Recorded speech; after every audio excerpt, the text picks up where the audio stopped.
Orrin and Orson West, 3-year-old and 4-year-old, have gone missing in California City. What can you just go over, just for everyone else, what do we know so far?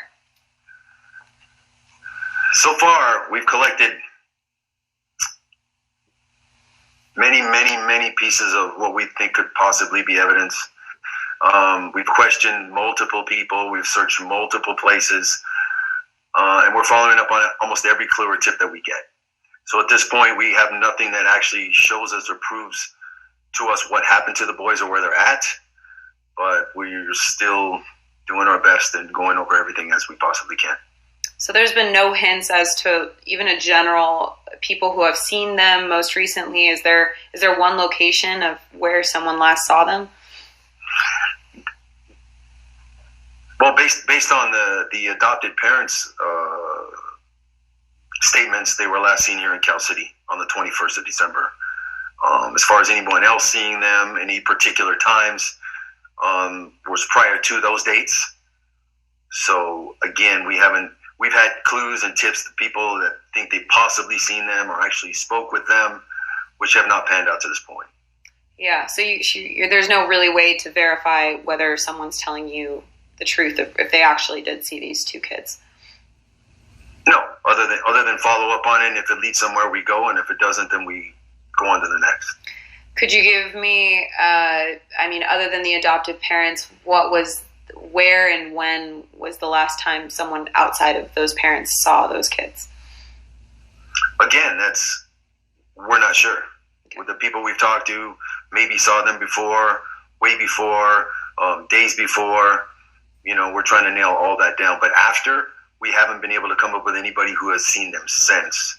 We followed up on some leads and some tips and some clues that, once again, did not pan out to be true. Exactly. Okay, then, so why, I know you spoke with us, with the media a few weeks ago, clarifying everything that you've known. It doesn't seem like, we've seen some action and some different things happening from police and the adoptive parents as well. But could you tell us why there hasn't been any update from police recently? We don't have a whole lot of new information that we can actually share. So when I get these calls for updates, all I can say is, we're still working on it and we have nothing new to share with you at this time. Yeah. It's mostly, at this point, it's going through evidence of things that you guys have taken from the house, correct? And things that... Correct.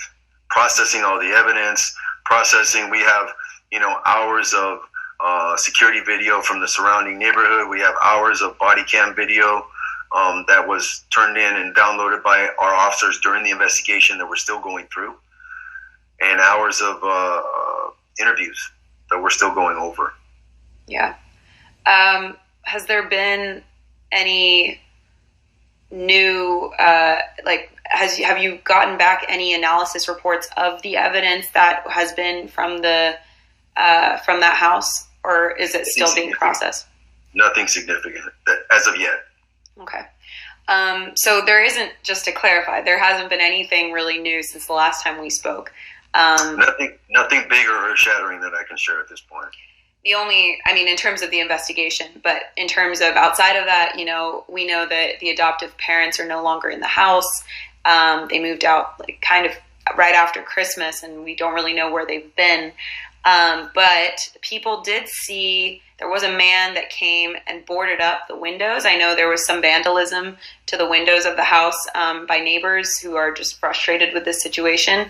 But obviously that's trespassing. Have you arrested anyone who, vandalized the house? Did you? No, we haven't made any arrests on that. To the best of my knowledge, there was a window broken that has been boarded up. And that is true. We believe that they are no longer living in the house, but we do also believe that they've been back a couple of times to either take items out of the house or whatever. But as far as we know, we spot check it quite often, and we don't see a whole lot of activity at the house. Yeah, and so the man came to board up the windows. A neighbor told me that man was hired by Jon West, the adoptive father. But there is a one rumor that police paid for that boarding up the windows. Is that, can you? Yeah. No. Okay. Just to clarify that. Trust me, I know that. Police weren't involved in the boarding up of that house. No. And so Trezell and Jacqueline West, the two adoptive parents, they're allowed to go in and out of the house as freely as they'd like. But Absolutely. But police also have that warrant, and they're able to go in and out freely, correct? Every time we choose to go in, we'll get a new warrant. It's just it's better that way, and it's cleaner. Okay. So if we choose to go back in, we'll obtain another warrant. And when was the last time police went into the house? I think it's been about a week and a half since we've been back. And did you take out more evidence, more things from that? I think we took out one piece of evidence at the time. Yeah. Could you clarify, like, how much have police taken out of that house? I know I remember when I was there was bags of things taken out by FBI agents and Cal City PD. Is there any way to talk about? I can't speak to actually how many pieces of evidence we've recovered from the residence. I know it's quite a few. From inside the residence, outside the residence, and around the backyard and such, out of the garage, out of one of the, there's a shed in the back. So we've taken items out of there as well. Can you verify that, police have searched every corner of that house? Is that correct? I can absolutely testify to we have searched every corner of that house. Yes. I mean, I know we have those videos of the,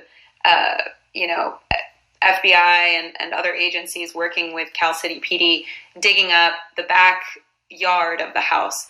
Yes. And I believe you guys did take some pieces of evidence out of the backyard, but nothing substantial was found back then, correct? No.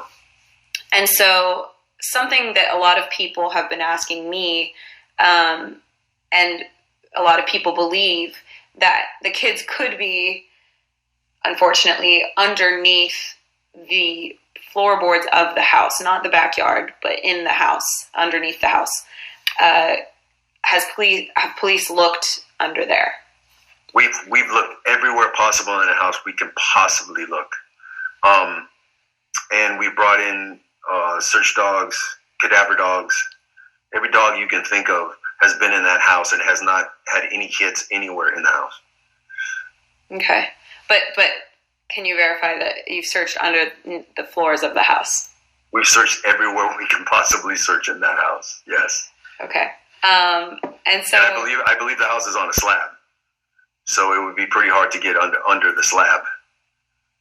Can you clarify what that means? A slab foundation, which means cement foundation. Oh, okay. Okay, and so how many people are on Cal City Police Department? Just curiosity. I've total, including myself, we have 13 sworn. 13 sworn in. And so I know last time I spoke with you, you said there were 4 total agencies working on this case, or are there more now? At that time, probably, yeah. How many agencies are now working on this case? Are they still? I think we're down to 2. 2 agencies now. Is the FBI still involved? Are they still supporting you guys? They're still processing our evidence, to the best of my knowledge. And some of that evidence is also being processed by Bakersfield Police currently. That is correct. Okay, they've been a huge help. So those 2 agencies that are still remaining are BPD and Bakersfield has played a big part because they have the technology, they have the labs, and they have the manpower to help us out. Yeah. Oh, and Kern County Sheriff's has helped us recently. Their search and rescue team has helped us. The DA's office has helped us as well. Yeah.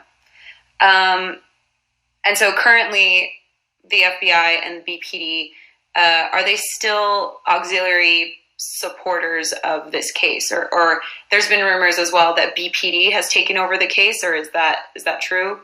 We are still primary on the missing persons. Yes, okay. So yes, we are still primary at this point.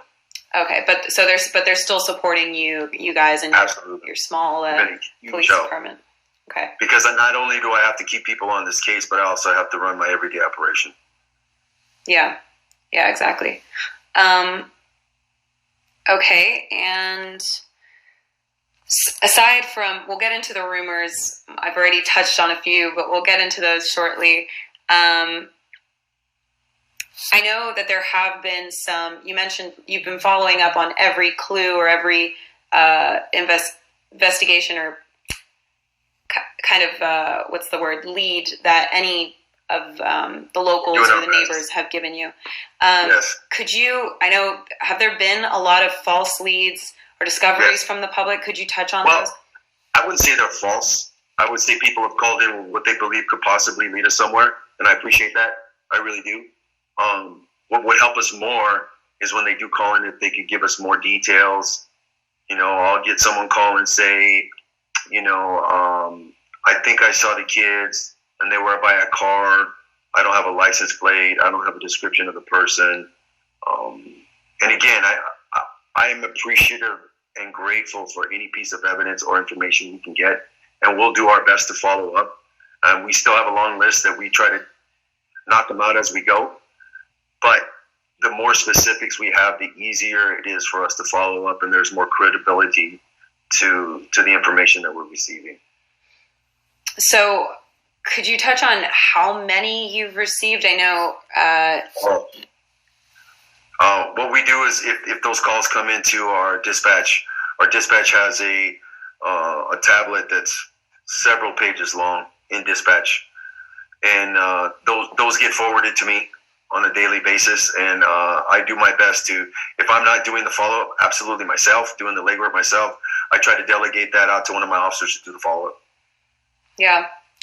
But you generally follow up on most of those leads, or the best. So between us and Bakersfield, we try to follow up on everything. Yeah, it has enough substance for us to follow up on. Yeah. So I know the reward money is at $100,000 at this point. Last I heard it was at 80. So yeah, I have not been keeping track of that. I have been as a journalist, but there have been, I mean, substantial amounts from even the adoptive family, the city, the local businesses. A lot of people have been pitching in. Which is amazing. Yeah, it is amazing. And it's mainly out of the hope to get someone to step forward with, I mean, of course, with information. Right. You do believe someone knows something and they're just not stepping forward. Of course. Someone out there knows something. They know where these boys are, what's happened to these boys. Yes, there has to be someone. It's not possible that these boys just walked out of the house and are missing. I'm not going to say it's not possible. It's not likely in my mind.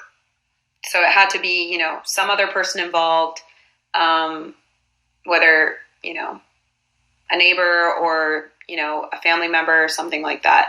That's what Is it looking more like I mean, since it's been a month since these kids have been missing, I know after the first 48 hours, it's you know, everyone knows that statistic. It's less and less likely as the days pass on to find these kids alive. Do you think it's... Well, just to be clear, the 48 hours is usually in some kind of homicide.